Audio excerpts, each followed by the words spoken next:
చేబ్రోలు మండలం వడ్లముడిలో satellite tech summit నిర్వహించారు. కార్యక్రమానికి ముఖ్య అతిథిగా AP special chief secretary Krishnababu హాజరయ్యారు. 3 రోజుల పాటు విజ్ఞాన్ యూనివర్సిటీలో కార్యక్రమం జరుగుతుందని విజ్ఞాన్ విద్యాసంస్థల చైర్మన్ లావు రత్తయ్య తెలిపారు. స్పేస్ రీసెర్చ్ పై విద్యార్థులకు అవగాహన కల్పించడమే శాటిలైట్ టెక్ సమ్మిట్ యొక్క ముఖ్య ఉద్దేశమని అన్నారు. స్పేస్ రీసెర్చ్ లో అపారమైన అవకాశాలున్నాయన్నారు. స్పేస్ టెక్నాలజీపై విద్యార్థులు అవగాహన పెంచుకోవాలన్నారు. ఇటు శాటిలైట్ టెక్నాలజీ ద్వారా ప్రజలకు మెరుగైన సేవలు అందించొచ్చన్న ఆయన రాబోయే తరాలకు స్పేస్ టెక్నాలజీ అవగాహన అవసరమన్నారు లావు రత్తయ్య.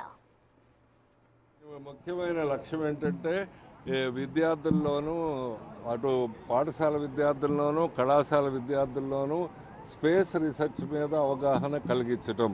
స్పేస్ రీసెర్చ్ చాలా ప్రధానమైంది. ఏ దేశం డెవలప్ అవ్వాలన్నా సరే స్పేస్ రీసెర్చ్లో ఎవరు ఇన్వెస్ట్ చేస్తారో ఆ దేశమే, ఎవరు రీసెర్చ్ చేస్తారో ఆ దేశమే డెవలప్ అవుతూ ఉంటుంది. ఎందుకంటే దీనికి స్పేస్ రీసెర్చ్ వలన అంటే మనుషుల్ని చంద్రమండలంలో పెట్టడం ఒకటే కాదు, స్పేస్ రీసెర్చ్ చేసేటప్పుడు చాలా దానివల్ల ఆఫ్ షూట్స్లో చాలా ప్రయోజనాలు జరుగుతాయి. అంటే ఉదాహరణకి ఇప్పుడు మనం అందరూ సెల్ ఫోన్ వాడుతున్నాం. ఈ సెల్ ఫోన్ వాడకంలోకి ఎక్కడి నుంచి వచ్చిందంటే ఆ స్పేస్ రీసెర్చ్లో వైర్లెస్ కమ్యూనికేషన్ వలన వచ్చింది. అట్లానే అగ్రికల్చర్కి కానీ, లేకపోతే వైద్యంలో కానీ, విద్యలో కానీ, ఇంకా వాతావరణ మార్పులు గమనించడానికి కానీ అన్నిట్లోనూ స్పేస్ రీసెర్చ్ ఉపయోగపడుతుంది. అట్లానే ముందే చెప్పాను, స్పేస్ రీసెర్చ్లో అపారమైన అవకాశాలు ఉన్నాయి. అవకాశాలన్నీ అందిపుచ్చుకోవాలని మనస్ఫూర్తిగా ఆశిస్తున్నా. South India level rocket challenge 2K26 అనేటువంటి ప్రోగ్రామ్ని మనం చేయగలిగాము.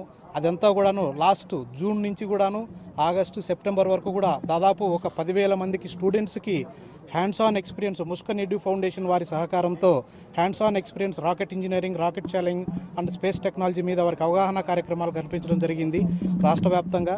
అట్లాగే ఈ ప్రోగ్రాంకి మరీ ముఖ్యంగా సమగ్ర శిక్ష అభియాన్ వారు ఎంతో సహకారం అందించి ప్రోత్సహించి పిల్లల్లో జిజ్ఞాసను పెంపొందించాలి రాకెట్ ఇంజనీరింగ్ మీద అనే ఉద్దేశంతో వారు కూడా ఎంతో సహాయం చేయగలిగారు.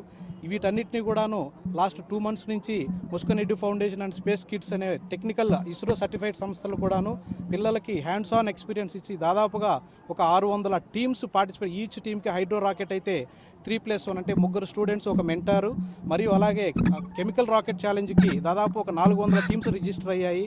కెమికల్ రాకెట్ ఛాలెంజ్కి సేఫ్టీ చాలా అవసరం కాబట్టి 4 విద్యార్థులు మరియు ఒక మెంటార్ని తీసుకోవడం కన్సిడర్ చేయడం జరిగింది. ఇందులో ఈ పోటీలో బాగా పర్ఫామ్ చేసిన వాళ్ళని టాప్ 25 హైడ్రో రాకెట్కి అండ్ టాప్ 10 వచ్చేసి మన కెమికల్ రాకెట్కి చేయడం జరిగింది.